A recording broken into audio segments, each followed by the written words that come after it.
Good afternoon. Welcome to Horizons, the midday interview program where ideas, conversations, and stories come to life.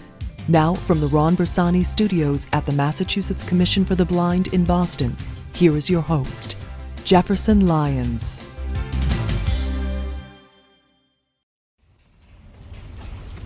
Hello, everyone. They say that every picture tells a story, but today we're going to talk about how sounds can tell stories. David Tobin is the creator of Audiojack, a brand new art form that relies on sound effects to make movies, without words, pictures, or music. As David explains, Audiojacks level the artistic playing field for people with and without sight. Each listener's imagination shapes his or her own version of the story. David will tell us how he came up with the idea for Audiojacks, and how the enthusiastic response of audiences has led to both recreational and educational applications. We'll listen to a sample of an Audiojack and find out what David has in mind for the future of this creative enterprise.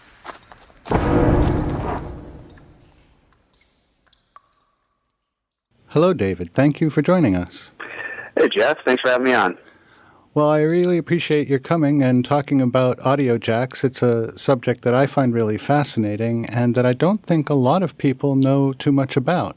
So maybe I should start with a very simple question. What are Audiojacks? Okay, an Audiojack is an audio-based movie. There's no words, there's no video, and there's no music. It's hundreds of sound effects that are layered together to tell a story. For example, you might hear the wind blowing, you start to hear some feet walking, then you hear the sound of a door opening, a chair moves, and the glass breaks. Well, your imagination and memory kick on, and you start to create a story inside your head. They last between about 7 and 10 minutes long, and there's an actual story with every single one of them, but we never tell you what it is. That way there's never a wrong answer. So it's always up to you to decide what's going on in your story. Well, they sound similar to things like the old radio shows. How are they different?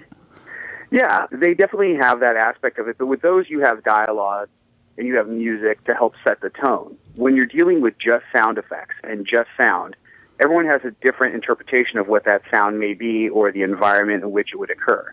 So it's really up to the imagination of the listener to fully create what's going on. And since we don't tell you what the actual story is, everyone has a different interpretation of it. People might have something similar like, okay, it sounds like I'm by the ocean and it's this, but then someone might think it's daytime, someone might think it's night. You really get to kind of control and make your own movie based on what you're hearing, instead of hearing someone say, oh, we're walking up to the castle now, or dun, dun, dun, dun, or something like that you would hear in a radio show. This actually allows you to have complete freedom over what you're creating. And then also, since it is sound-based, it could work, and it does. We use this in all sorts of different countries because there's no language barrier. If you break a glass here, and then you go break that same glass in France, it doesn't go lay break. It doesn't make any other sound. It's still the same. So there's no language barrier. So you can take people, and we've done this, different backgrounds that, speak different languages and have them listen to the same Audiojacks and get similar stories with their own personal variations. It sounds very similar to how people might interpret a painting. Yeah, that's a great analogy of it. It's almost like an audio Rorschach, if you will. It takes anyone that can hear. So you take sighted individuals or blind individuals, and they can listen to the Audiojack and still be able to pull from it on the same level. A painting is a great example. It's like walking into a museum. We would all look at you'd look at a Van Gogh and interpret it a certain way. But for this puts everyone on the same level, whether you can see or you can't see. Where did the idea of the Audiojacks come from? Previous to running Audiojack, the company, and creating this company out of this, I worked in television. I had been a TV producer for about 13 years, working all sorts of different shows. And I also have a big music background. And one day I was working on a project and had access to a whole bunch of sound effects. And I was waiting for someone to finish a project, and I was goofing around, and I started layering the sounds together. I was going through this library, and the sounds were so rich and amazing that we were working with. I thought, well, what if I put this here and this here? And literally, I just started playing with them as if I had some Legos on the floor and started taking them and putting them together and started creating these little scenes. And it turned into something. It really affected me in a way, and I started, daydreaming a little bit while listening to these, and then I started playing them for my friends, and they had these very visceral reactions. And I'd been in television a long time, but I've always wanted to work in education and kind of use my powers for good in a way. But do that. My mom's a teacher, and I've helped and I've tutored and I've worked with classes and coached in other areas. And so I started working with my mom and some other teachers and trying these out as lesson plans in classrooms, and it just kind of took off from there. We saw the reaction that the students were having. Sighted kids, and I started working with Perkins and working with blind students as well, and the reaction was just so huge. I had to do something, and so I left television. I've been running Audiojack for over a year now.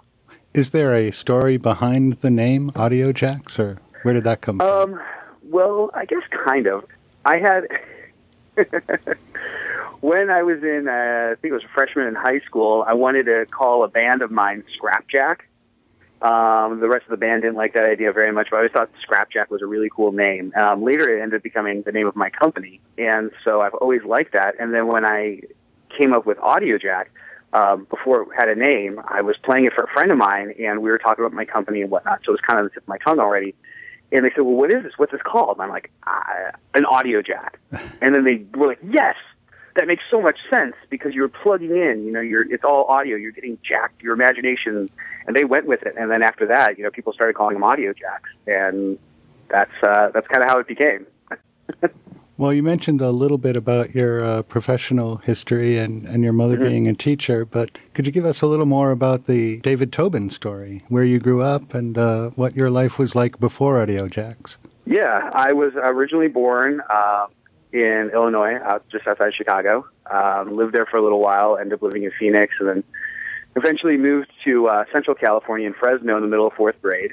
Ended up growing up in Fresno, which was quite a culture shock coming from Chicago. And lived there, but it ended up being amazing because I made some great friends and really had a chance to explore a lot of areas of entertainment and be really creative. And being in a small town and kind of being ambitious and whatnot, I got a chance to try a lot of different things and get out there that I might not have done in a bigger city. And it kind of grew from there. And I went to college and I majored in chemistry and minored in biology because I like to torture myself. Eventually, I kind of veered off into psychology and communication and did graduate work in communication.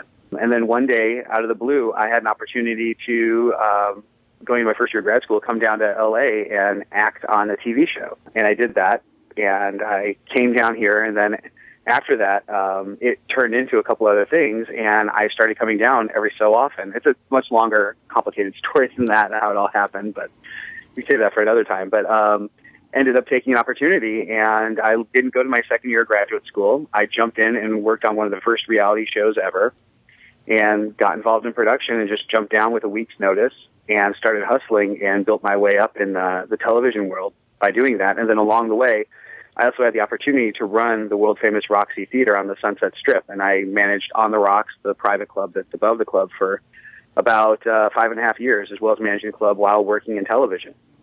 And then that was kind of my life. Eventually, I left the club and just focused on my career in TV. I did some photography for like Rolling Stone, Revolver, some of the big music magazines, and did that for a while, but kept with TV. And then, my life, it was great, but the hustle of TV and everything, it just left me very unfulfilled in a way. I worked with some amazing people, worked on some amazing shows that really impacted me in a positive light. But for me personally, I felt like there was something that I really wanted to do. I didn't know exactly what it was. And then when Audiojack came along, everything just made sense.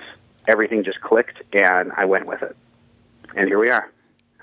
And are you doing Audiojacks full-time now, or do you still have a day job? No, Audiojack is my day job. Audiojack is a fully fledged company.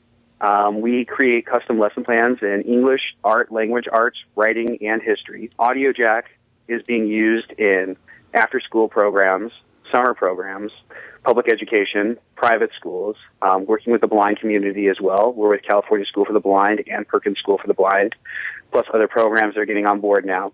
It's being used, starting to be used worldwide. So it is a very much a full-time job, and it's pretty wild. Audiojack seems to be an art form that can be created and appreciated equally well by people with and without sight, as you mentioned. Mm-hmm. So it is a growing interest in the blind community, would you say? Oh, yeah, absolutely. I'm working with various, different programs, and you can go to audiojack.com, and there's information on the site and whatnot. But then when you subscribe to the program, whether, if your school or whatever program subscribes, you get a login.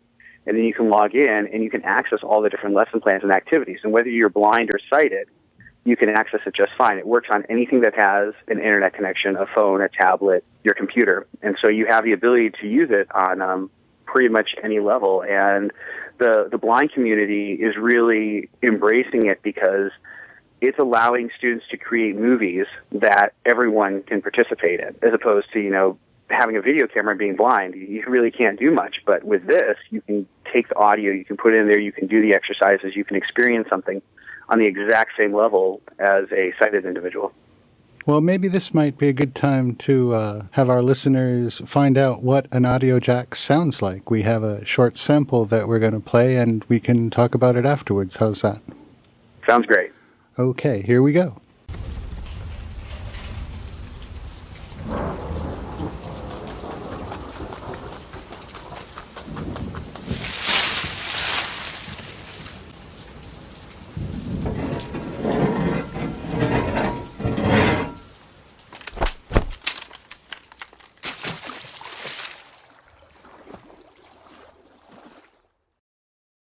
Well, that was pretty wild, and I heard a lot of different sounds there, and I know I had my own story going. I know that was only a very brief sample. You mentioned that they are typically longer than that? Yeah, they usually run between about 7 and 10 minutes, give or take a little bit. That was just a couple seconds of one. But they're longer, so you can really kind of lose yourself and let your imagination go and let the story take hold. And when we make these, it's not just we're standing outside with a microphone recording. It's hundreds of sounds that we've layered together to create these environments that normally don't exist. We do have I have a team of creators now that go out. Sometimes they go record sounds. We work from a library of sound effects. We have different sound effect companies on board that we work with, but we get these sounds from all over and add them together to create something like that. And how did you put this together? Originally, I started using Pro Tools, but that program is very deep. There's a lot you can do with it, a lot of plugins and things. So I went to GarageBand and started creating them in GarageBand because I wanted to see if I could make them in a really basic format or basic program. That way, anyone can make them. And that's kind of the ultimate goal with it. And so I make them all in GarageBand. Some of the other creators use things like Fruit Loops or Ableton or Pro Tools. There's all sorts of other programs that people use. It really depends on what you're comfortable with. Anything will work as long as you can manipulate audio to your liking.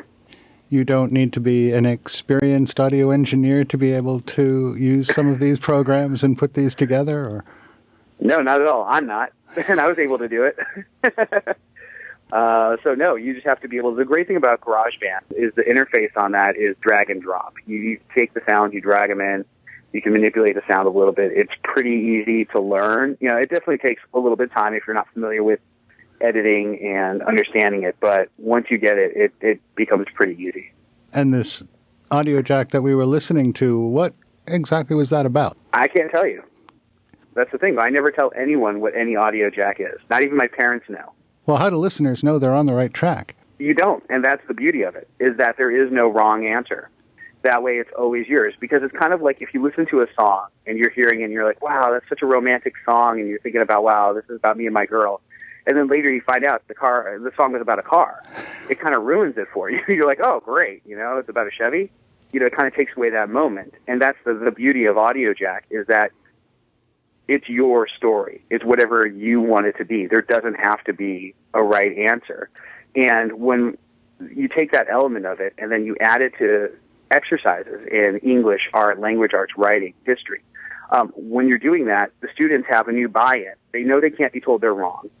So they participate on a whole nother level. They're engaged, and they're writing and going. We've had teachers say, I've had students that normally write, a paragraph or two during these exercises, and then they'll show me 3 pages of papers after doing it with Audiojack, the same exercise. But then they said, instead of writing me a story about a spaceship landing on the moon, they'll say, listen, this Audiojack. And the results are night and day. The kids' letter grades are going up almost a full letter because they feel uninhibited. They can create, they can use all their Common Core skills, and all the activities relate to the Common Core. I had the opportunity to sit in on a presentation that you did at the Perkins School for the Blind, and I was struck by the participation of the students. Was complete. As you said, they were fully engaged, and at the end, they couldn't wait to tell their stories. Frankly, I couldn't wait to tell my story. Yeah, that's honestly, that's the best part of it. Everyone has a different interpretation of it. So when you go around the class, people say, oh, it was a dragon, and he was walking through the forest, and then, some knights were running after him, and someone else will be like, wait a minute now, that was a guy in the desert doing this. But they're both right. And the thing is that in order to create the final product, you have to use awareness, description, you have to brainstorm and critical thinking, because you're creating a final product that's rich with detail. It doesn't matter what the content is, whether you're talking about a dragon in the forest or a guy in the desert, you're still creating a rich story. I mean, I've had students in classes where, you can definitely see like, okay, well, these two kids probably don't hang out. But I had one kid get up and start telling his story, and this other guy jumps up and goes, no way, I had the same idea. And everyone looked across and like, wait a minute, huh?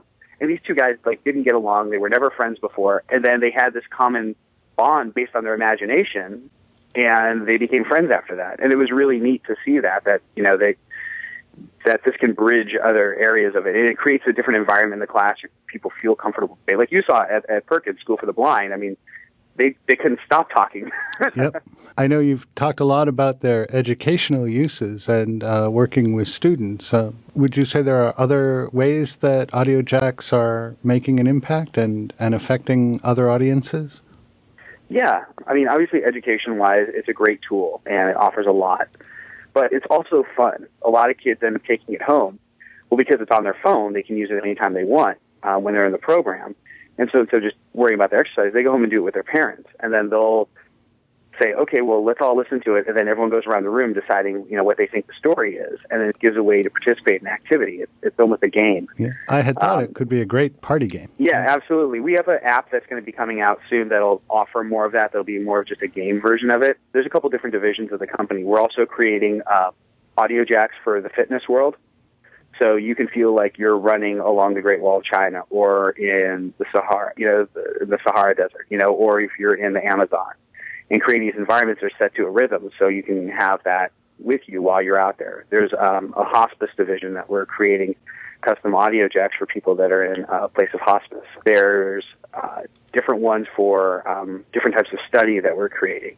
And then also the big thing that we're going to be rolling out in about a year or less, it depends on how things plan, is that we're going to be offering the ability for people to make their own Audiojacks.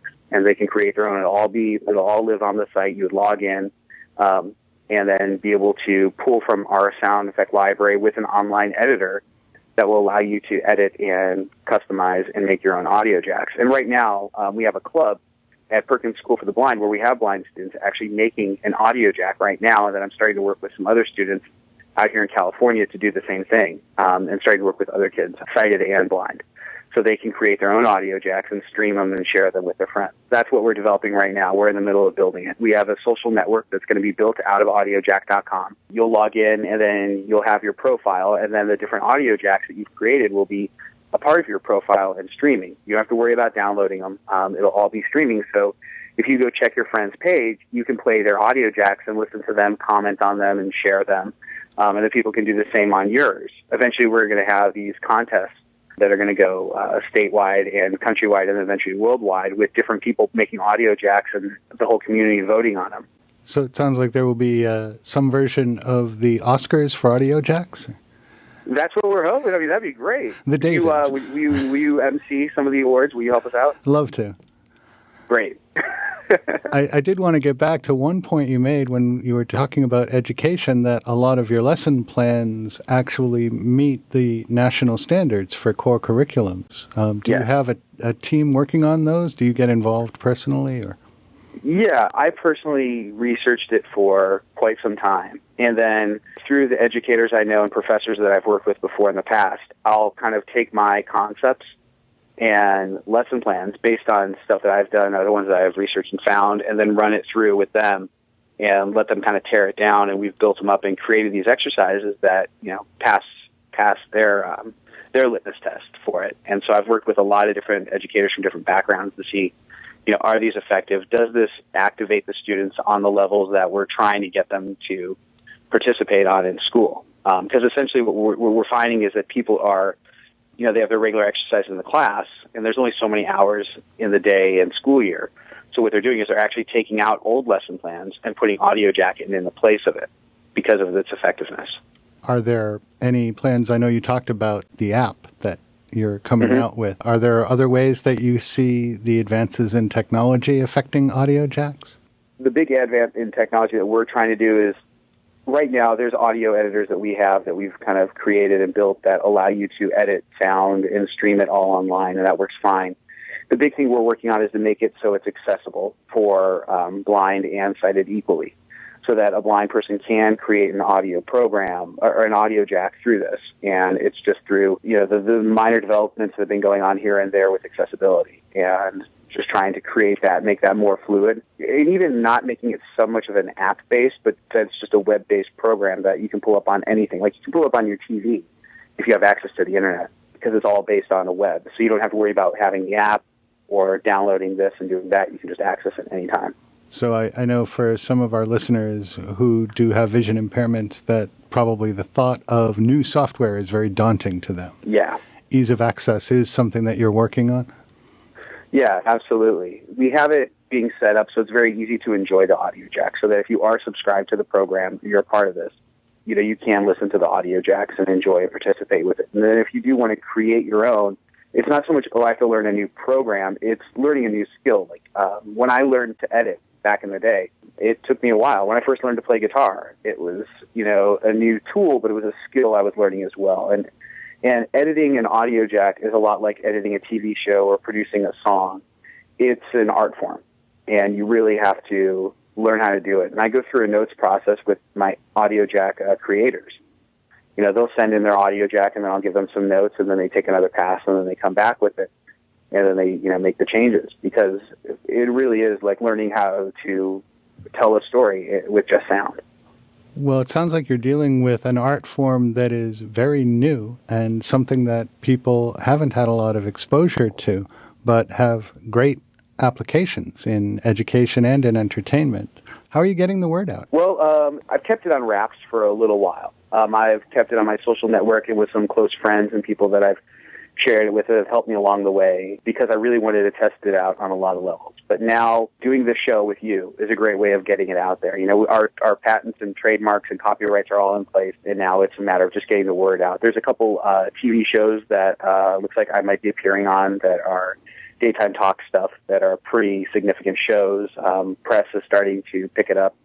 And also, I go to a lot of conferences, a lot of educational conferences. I've been speaking as a keynote speaker at innovation and technology conferences, education platforms, things along those lines, and just getting the word out that way. And also word of mouth. We get emails all the time like, oh, I heard about this program, da-da-da-da-da, and then, it spreads from there. It's really organic. And it's just really just reaching out to people and finding those individuals that are like, hey, I know so-and-so over here, I know this person, and then letting it grow with a grassroots kind of campaign. But the big press from radio and TV that'll be coming up, there's been a couple of news shows that I've been on, and cold calling, and just calling up, schools. Hi, I'm David. I'm with Audiojack. Can I tell you about this? And just trying to get the word out and just reaching out to people. If someone did want to learn more about him, is there a way to contact you? You can either try us on Facebook. It's facebook.com/Audiojack forever. Or, info@audiojack.com. That's another great way of reaching out. Do you have any final thoughts about Audiojacks for our listeners? It's just really exciting for us right now to be at this point here. And I'm just looking to reach out to more organizations, schools, programs, individuals in this world that see the potential in it and want to be involved. So, I encourage people to reach out to us and let us know, your ideas, how you see it fitting with your program or your school, or how it can be developed in other areas, because that's just how we work. We try to work with everyone, and, there are no bad ideas. Or, if there were, then Audiojack never would have happened. So it's really just trying to reach out to the community, and our goal is to have this in every single program that's out there available, sighted or blind, and just allow people to, have a chance to experience something new. Well, as I said, I had the opportunity to see a presentation and to experience it firsthand, and I was completely captured. fascinated not only by the content and by the experience, but by the reaction that you got from the students. I think it has a lot of potential, both educationally and in terms of just something fun for people to play with. Great, yeah. And I feel the same way. I mean, it's not, we've made it really inexpensive, so it's easy for schools to get on board. That's why so many schools have been activating it.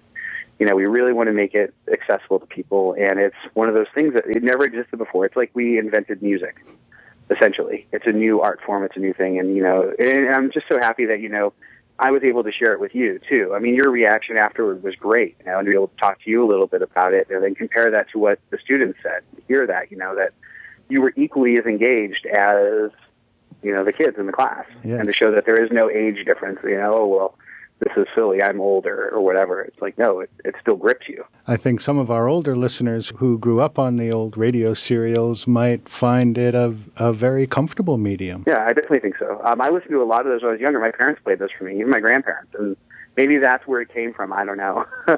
But I love those. I love those old radio shows. Well, I really appreciate you taking the time to talk to us, and I wish you the best of luck, because I think it's a great idea and a great concept that has a lot of potential in the future. Thanks. I really appreciate it. Thanks for having me on. As a reminder, you can learn more about Audiojacks by sending your questions to info@audiojack.com or by visiting them on Facebook at www.facebook.com/AudiojackForever. For Horizons, I'm your host, Jefferson Lyons. Thank you for listening.